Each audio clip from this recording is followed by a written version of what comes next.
Hi, I'm Manos. This is Maria, founders and directors of the Eview Real Estate Group, and welcome to On the Couch with M&M.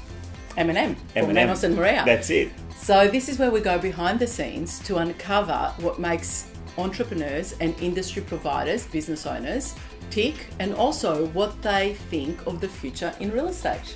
We're really looking forward to sharing all the inside stories of what it actually takes to run a really successful business. Whether you're starting out, whether you're thinking about starting your own business, or whether you're currently running a real estate agency, and how you can obviously make it better. So, hope you enjoy.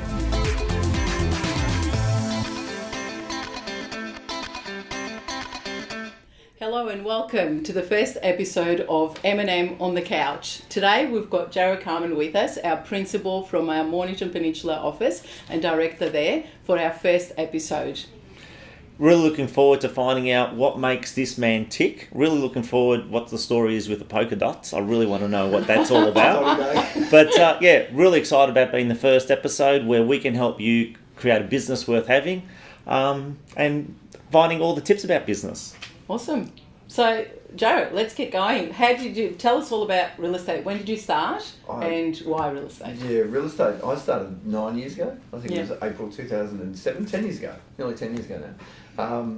Fell into it of sorts. I remember I was sitting on a chairlift, living a pretty good life in America, and just thinking... On a chairlift? On a chairlift. I was a snowboarding instructor, snowboarding full time, and thinking I was bored. It was this beautiful bluebird sunny day, and I was bored teaching people to snowboard, which sounds crazy. And I was always thinking about real estate. And I fell into it when I was looking for a house. There was a tiny little notice on a real estate agency that we were looking at buying a house from. And they said they were looking for people. So I walked in, asked them if I could see the director. That director now works with us. Isn't that? That's a story in itself. That is a story in itself. itself. That's a story. And they said, yep, sure. He just walked around the corner, here he is.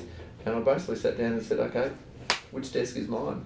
And he just said, I like this guy. So and that was your first day? I was in a pair of shorts and flip-flops. I love it, which is very appropriate for Mornington Peninsula, isn't it? It fits, yeah. It fits. Not now, though. Things change, so we're poking Things change. Things have changed a little bit. Awesome.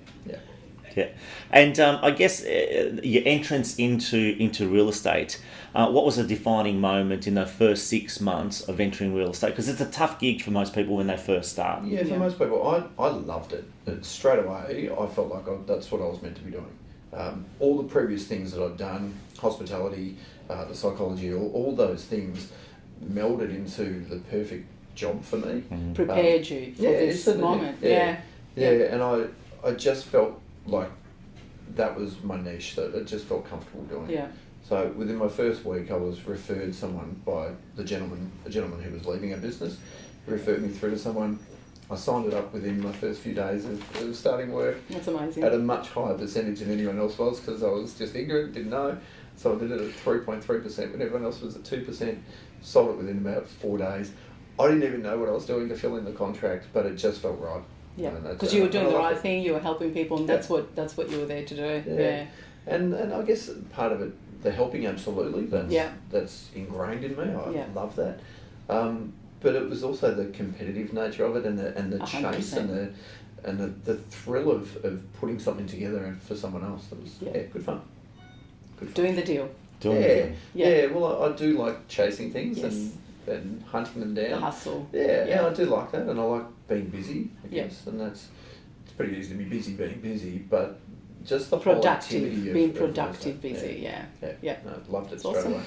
And this is an interview about business. And when did you have your first, and being in real estate for 10 years, when did you have your first inclination that, you know what, one day I want to be able to lead a team and take that step to business ownership? It's a really good question, Manos, because I talked myself out of being a business person.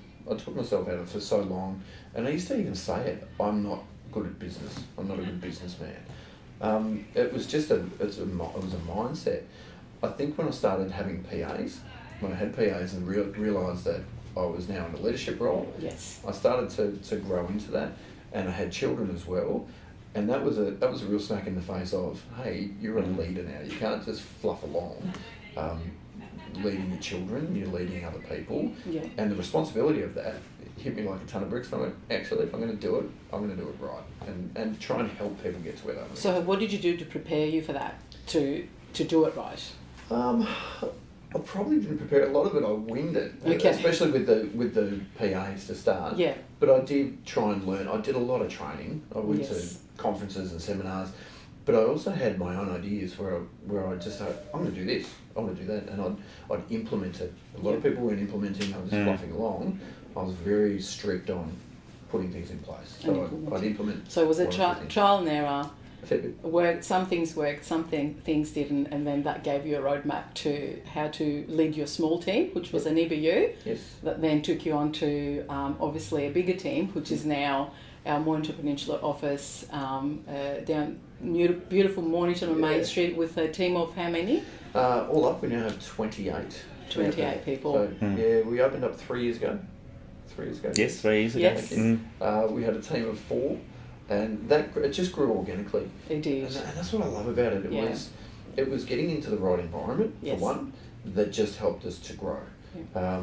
I mean, you guys were instrumental in that as well, where there was no chains, there was no hold back. It was, go for it. Here's some advice on how you can do it, but not this is how you have to do it. Advice, if you take the right advice from the right people, surround yourself with great people, it grows organically and it grows easily. Yeah. So as a business owner, that freedom, Manos, go for it. is that obviously that's instrumental in your business. Yeah. Massive. Although being part of a group. Having freedom but structure. Yeah. And I guess it's like this safety net. Yeah. If you've got a safety net, and that's where certain franchises are great, because you've got a safety net of structure. Yeah. This is how you should do it. But when you've got a business that has some freedom within that as well. That's right. For someone like myself, who likes to kind of push the envelope.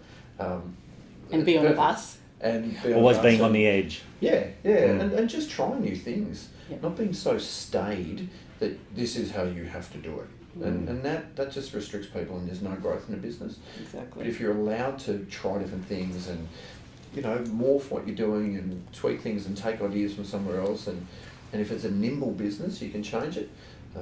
I feel sorry for businesses that are so rigid and structured, and that's it. That's all you can do. I think it's also driven by the consumer. I mean, we talk about the personality of an agent coming to the fore, but really it's the consumer that's driving this change in the perception of real estate. 100%. But I'm going to go back to a little bit of numbers, because as everyone knows, I'm a numbers person, so he's not going to get away. He's not going to get away with the numbers. But just in a really quick summary, Jarrod. So your decision to go to a PA, what sort of GCI were you writing before you put on your first PA? My transition was really interesting because I was a PA at the time I put on a PA. That's a story. I was working for a Say that again so people can understand it. Yes, I was a PA when I put on a PA to help me. Okay, so the situation was, and really grateful for the company that I was working for at the time, that they allowed a bit of flexibility. I was a PA to a very high performer, but a cruisy guy. So he just basically said, here you go. And it was major land subdivisions. He went, go, just sell them. So I did all his work for him, did everything. And he'd play a lot of golf, sorry guys. But it was great. I loved it. And for He's probably watching right now. Yeah. But they gave me the flexibility, and I struck up a deal and said anything that I list and sell from that activity that I'd get to keep. So we grew the business that way. I was working insane hours, like ridiculous hours, but I could see light at the end of the tunnel and why I wanted to do it. And part of it was just the thrill of the chase. Yeah. And I enjoyed it. So while I was coming out of that transition, I put on a PA while I was still someone else's PA, and then in a very short space of time. So I was only writing about 350. I think at the time. And there's a common theme there. Most people are writing around 300,000. So your deal, your average commission is just under the 15,000 mark. It is now. At that time, yeah. At the time, not then. A little bit less. It would have been about 10. So that is the tipping point for most people. Most people is around the 200 to 300 GCI before you have to make that decision to say, right, I need to put on a personal assistant to leverage. So, and at that time though, I was writing. With all the Gary's stock, I was writing well over $1 million. Wow. So I was set up really well to understand that pump and the grind and the busyness of it, because it's different. To write over $1 million in gross commission income is a full-on job. Absolutely. James Tosterman saying it's a pain in the backside. He is descriptive work. Yeah. And it is. It's full-on. It's a lot of work. But so I was riding 350. I think when I got towards the 600, I had another PA, so I rode team 3 at the time.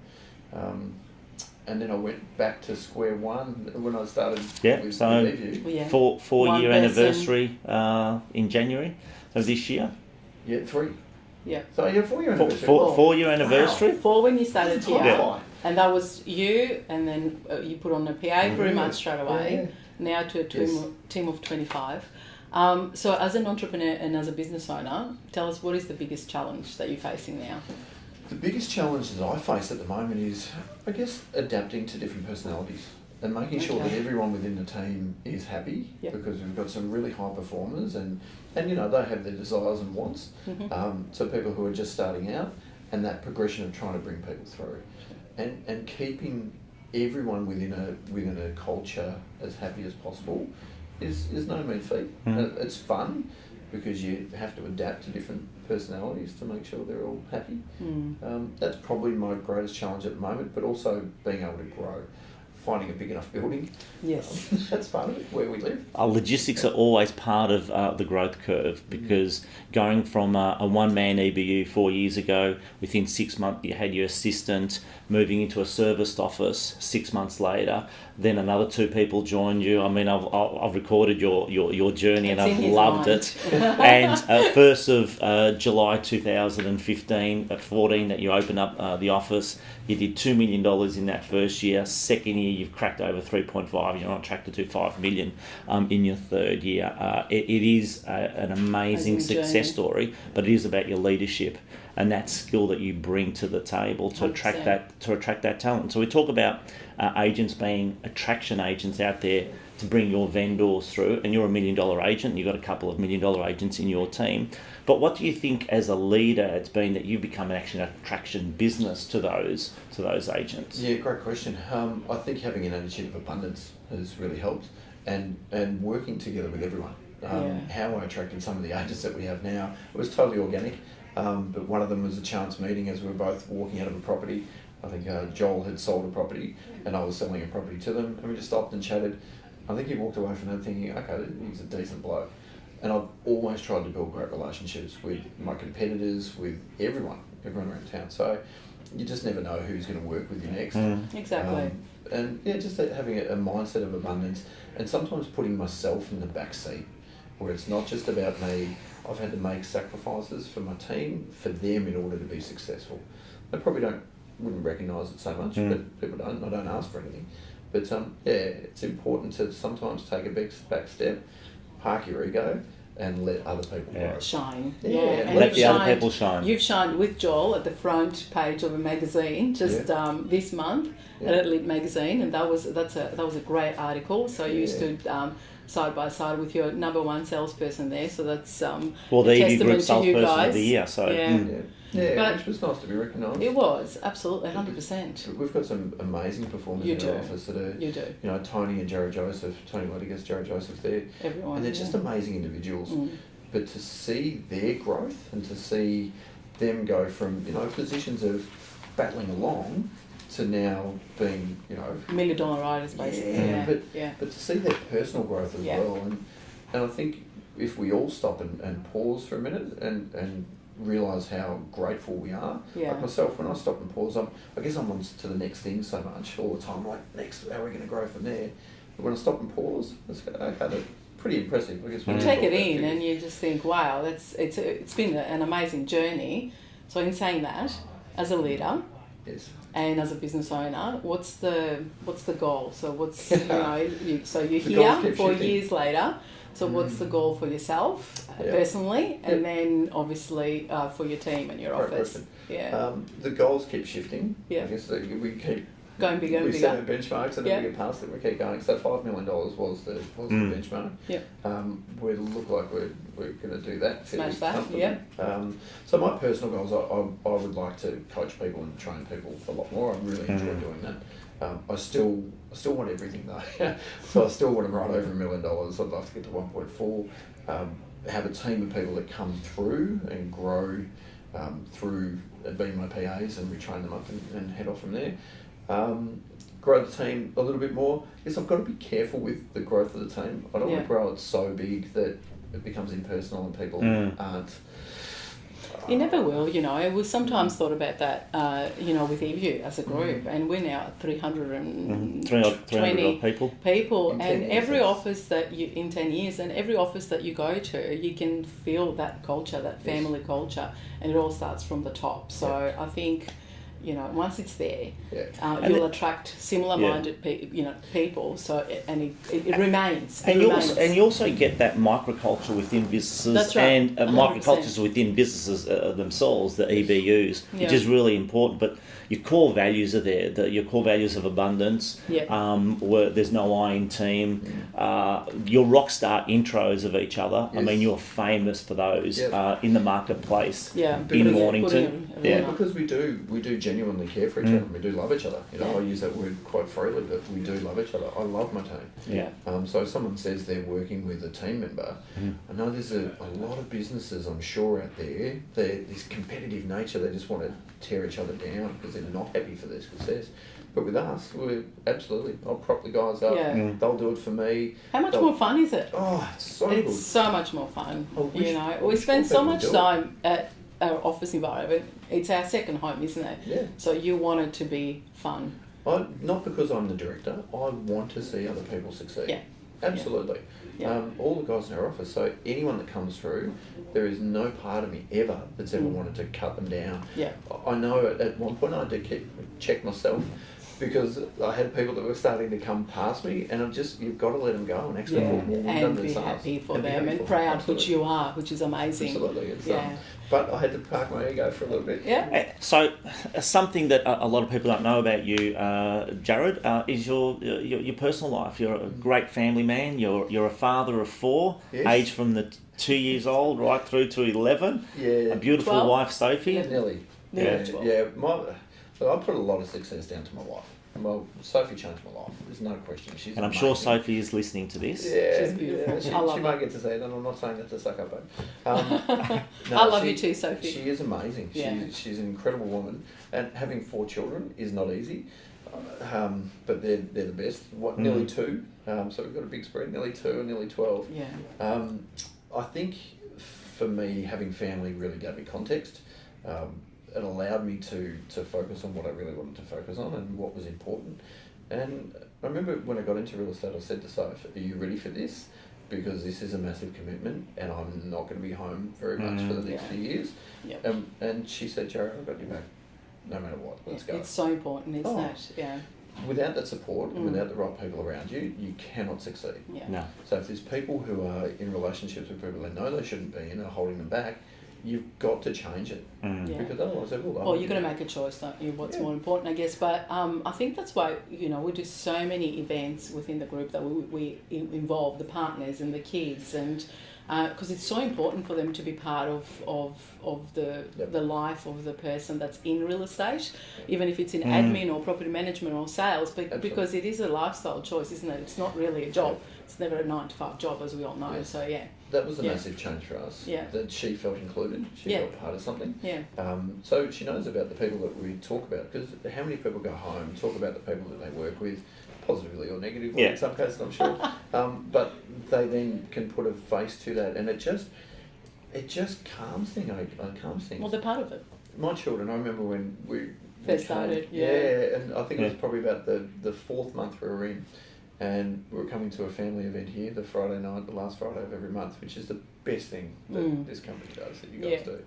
And I remember Estelle, my youngest at the time, in the back of the car, started kicking her legs and getting excited, saying, I love it here. I love your job, Dad. I love your job, Dad. I think it's really important to mention. So our end of month pizza night is a really great culture building, team building event, which we started here at the corporate office here in Frankston. And of course, the majority of our directors have followed through with their teams. And now you have your own family nights and the team comes a bit together. So that's how you bring the outside in. It's so important to get partners that aren't involved in the business to be involved, get to meet who they work with. So when you're talking about it at home, you get that opportunity. Oh, I know who you're talking about, Sam Booker, who sold a home to Jack Daniels and, all that. And that's a true story. And it's a true story, but for another interview. So they're not making up their own perception of reality. They're actually getting to see it. Exactly. They get to see who these people are. They put a name to a face. And it's just beautiful. It's a beautiful thing. I think every company should do it. A lot of businesses have got so stuck on the bottom line, though. They don't understand the true bottom line. But they get stuck on, no, that's going to cost me $300 to put that on. I'm not, no, that's coming off my profit. Stupid mentality. Not coming from a place, we've mentioned it a couple of times, of abundance. So, really good. Before we go on to Fast Five, so that's how we'll finish the interview today, Jarrod. I wanted to ask you, what is the most important thing? What satisfies you more, being an entrepreneur and a business owner? What satisfies me the most about it? Being an entrepreneur and a business owner. Yeah, having a sense of control. I like being in charge, I guess you could say. Having freedom, financial freedom is an amazing thing. That's incredible. But also knowing when you have to put your foot down, when things start to slacken off or you get too complacent, having to get behind it again and really pumping. I like that energy behind that. So we always try and feel like we're a startup business. Rejuvenate Best ourselves. Way to feel. Yes. Yeah, rejuvenate ourselves. Startup get going energy. again.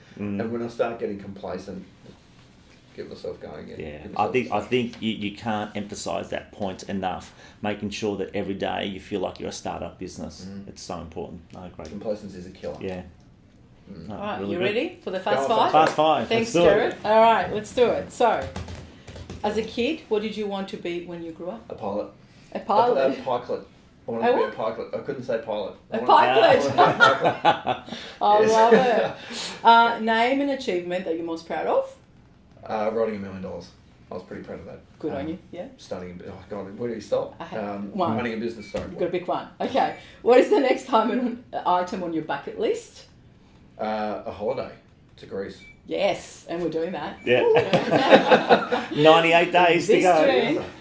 Who do you admire most within the industry and why?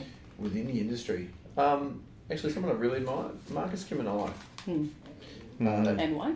He's a gentleman. Yep. He's extremely good at what he does. He's happy to share knowledge and information. Some really good people in our industry, isn't there? Again, a person who comes from a place of abundance, and I think that's a real important aspect of that. Fast five, not very fast. Yeah. Sorry. So okay. And if your life was a book, what would the title be? I wish I was a rock star. And don't you? I reckon that's perfect. We should finish off the video with a picture of Jarrod's bus on the bus. Which one? Which one? Actually, you've got a couple out there. Haven't done it really. Very good. I'm waiting for that one. I reckon you will do it one day. Yeah, I don't mind pushing the envelope. Jarrod, thank you so much. Thank you for being our first Thank you. interview with M&M on the couch. I'm going to give you a hug in a minute. And thank you for watching. I hope you've enjoyed it, and I hope you've learned something that's something you can implement into your business to make sure you have a business that's worth owning.